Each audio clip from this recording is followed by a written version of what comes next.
welcome to Elberton First United Methodist Church, but the church is out and about today. We are on scene at today's Undercover Boss location, which you'll see more about in a few minutes. But until then, we have a couple of quick announcements for you.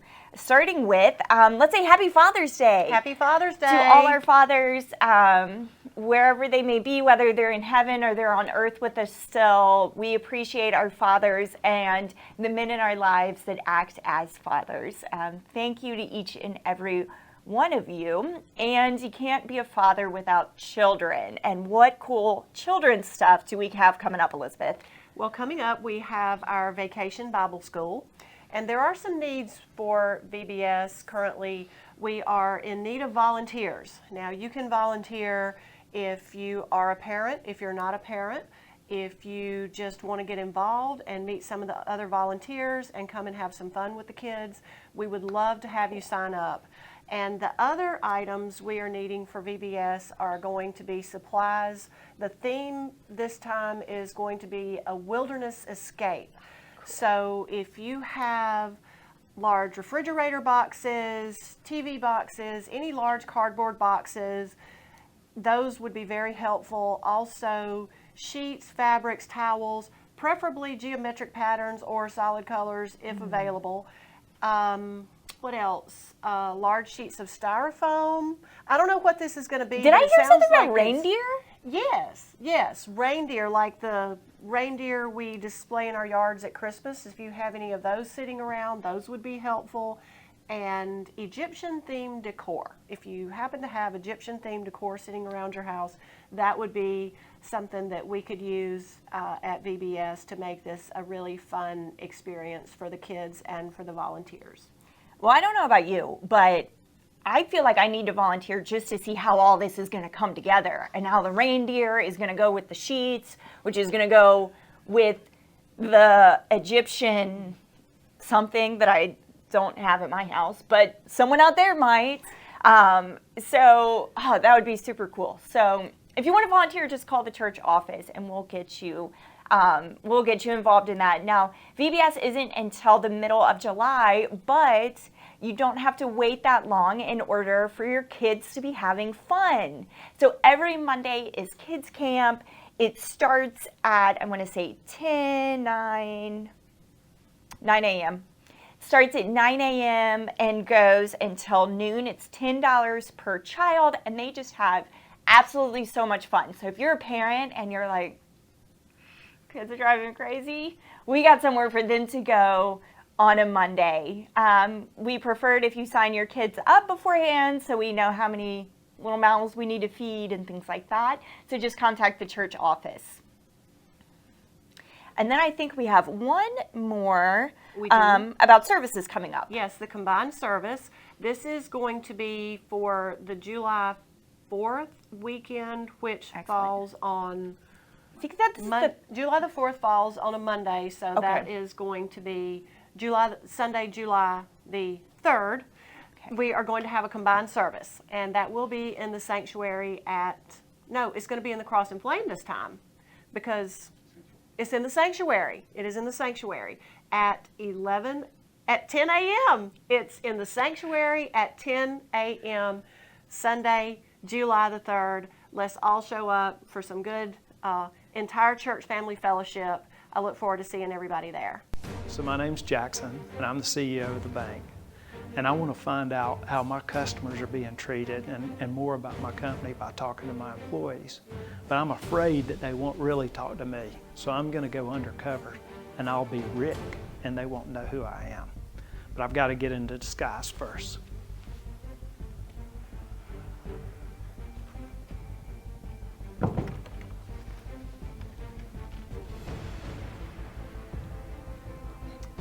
With these glasses, they'll never know who I am. Come on.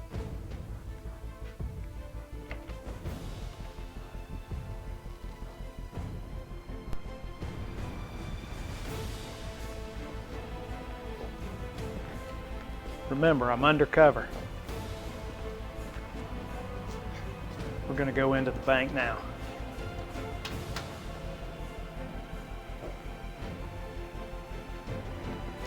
and see if I can get somebody to help me.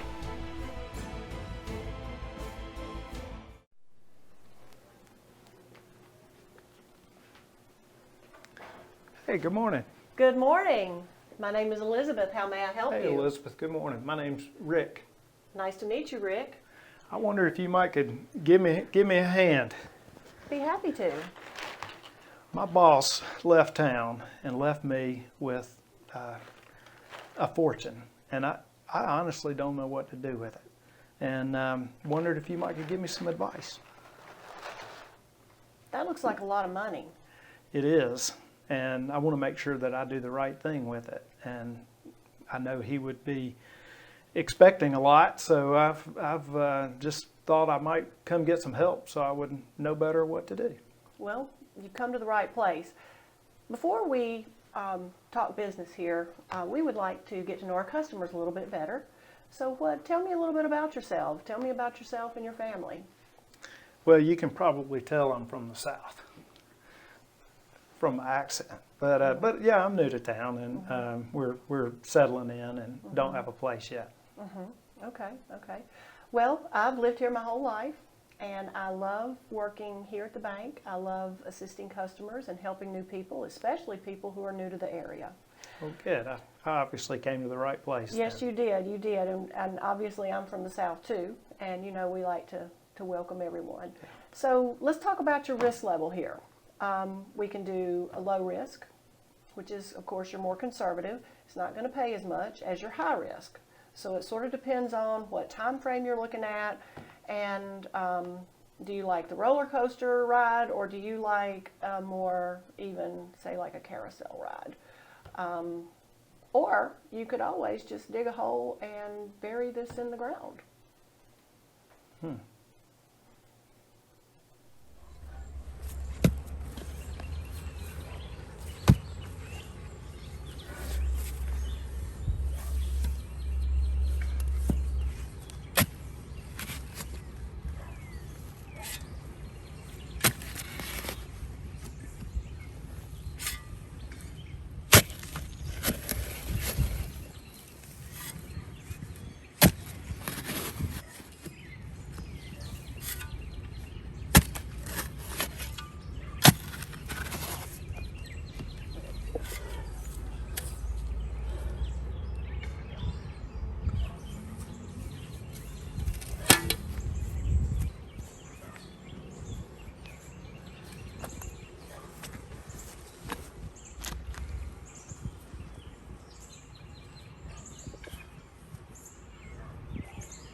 Good morning and welcome on this third Sunday after Pentecost.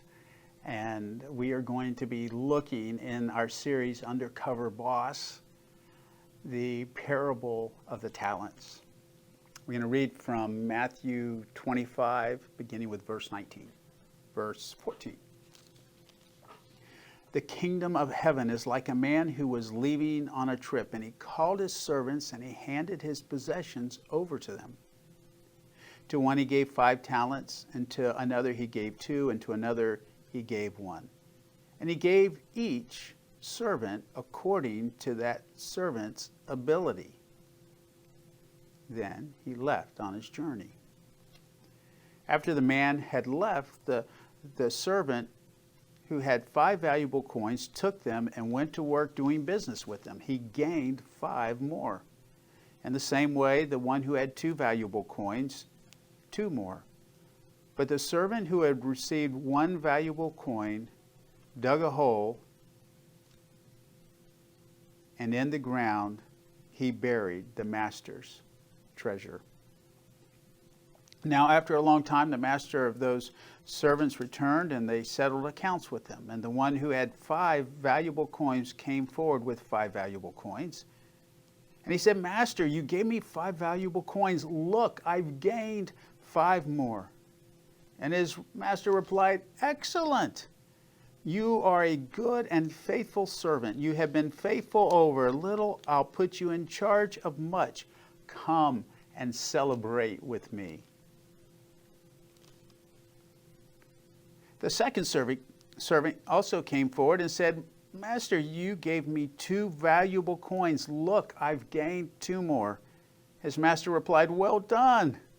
You are a good and faithful servant. You've been faithful over a little. I'll put you in charge over much. Come and celebrate with me.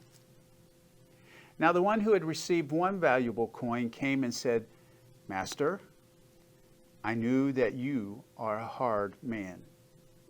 You harvest grain where you haven't sown. You gather crops where you haven't spread seed. So I was afraid, and I hid my valuable coin in the ground.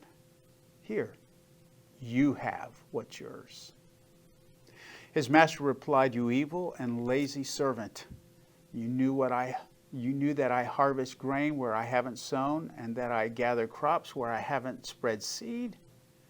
In that case, you should have turned my money over to the bankers so that when I returned, you could give me what belonged to me with interest. Therefore, take from him the valuable coin and give it to the one who has 10 coins. Those who have much will receive more, and they will have more than they need. But as for those who don't have much, even the little bit they have will be taken away from them. Now take the worthless servant and throw him outside into darkness. The people there will be weeping and gnashing their teeth. Wow, is that how you thought the story might turn out? This is one of those parables we hear so often. This story shared in many different settings. But this is one that certainly speaks at the very heart of and nature of God's love and God's gift to us, and what God desires that we do with that which we've been given. It's easy to assume that the coin or that the money is given to those is only entrusted to the servants. But the verses are very clear here that the money belongs to them. That is, only the third servant, the one with 1 coin, continues to refer to the money, to the coin, as belonging to his master. Our time, our money, our gifts, our lives are given to us by God, or given to you by God. God only wants us, the workers, and us to do one thing, and that is earn something with what has been given to you.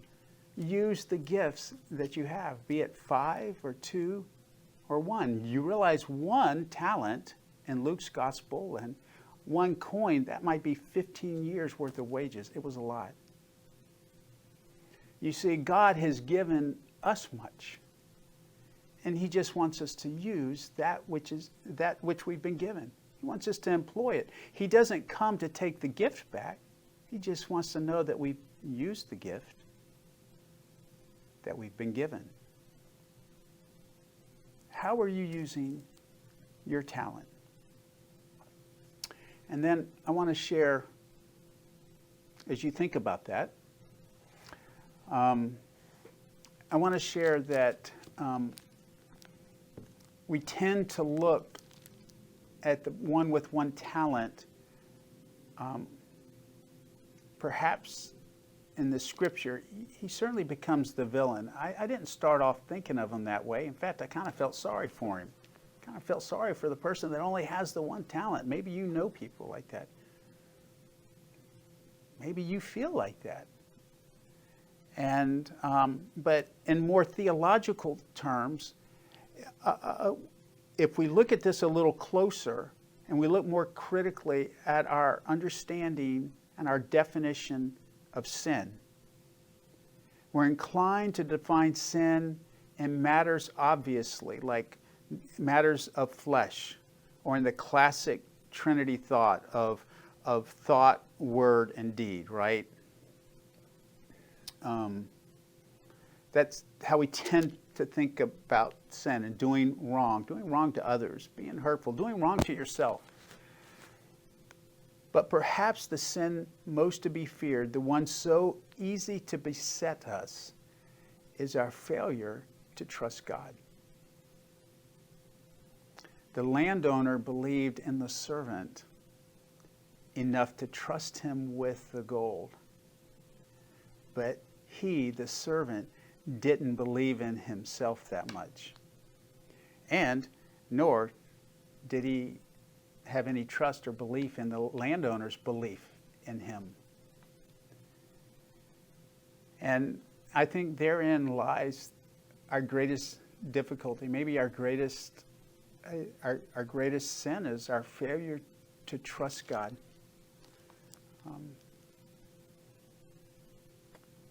I mean, how can we claim to believe in heaven? I'm going to give you an example. How can we claim to believe in heaven if we have so little regard for the world that we live in right now? I mean, how many conversations around breakfast or around the break room or on the ball field, how many conversations are we going to have about how awful and how sinful and how terrible the world is right now? I mean, it isn't like it was like 50 years ago. I mean, or 100 years ago, or 2,000 years ago.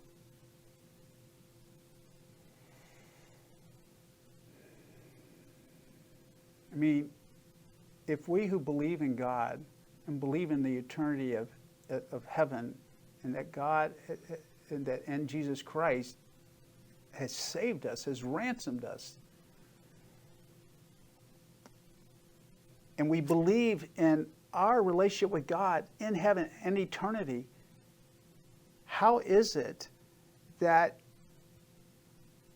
we are so unable to live out our relationship with God and to cherish that prospect of eternity, not just the kingdom of heaven down the road, but right now where Jesus is present in us?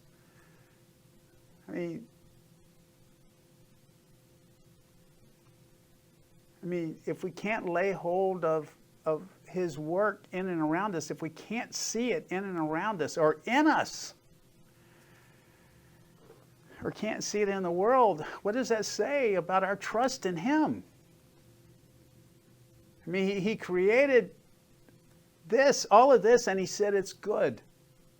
That's Genesis 1, folks.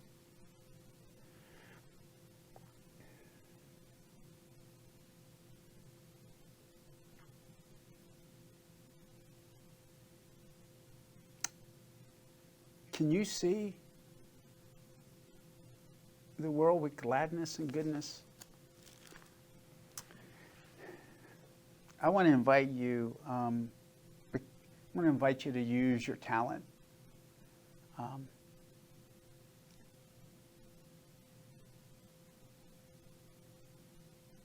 To help be part of that goodness and gladness and part of heaven on earth. To live in such a way that people believe in God because they believe in you. to live in such a way that people trust God because they trust the God who is in you. And that one talent you have, God gave you that. And he gave that to you for you to use. For you to employ that for the kingdom of heaven and the kingdom of God right here.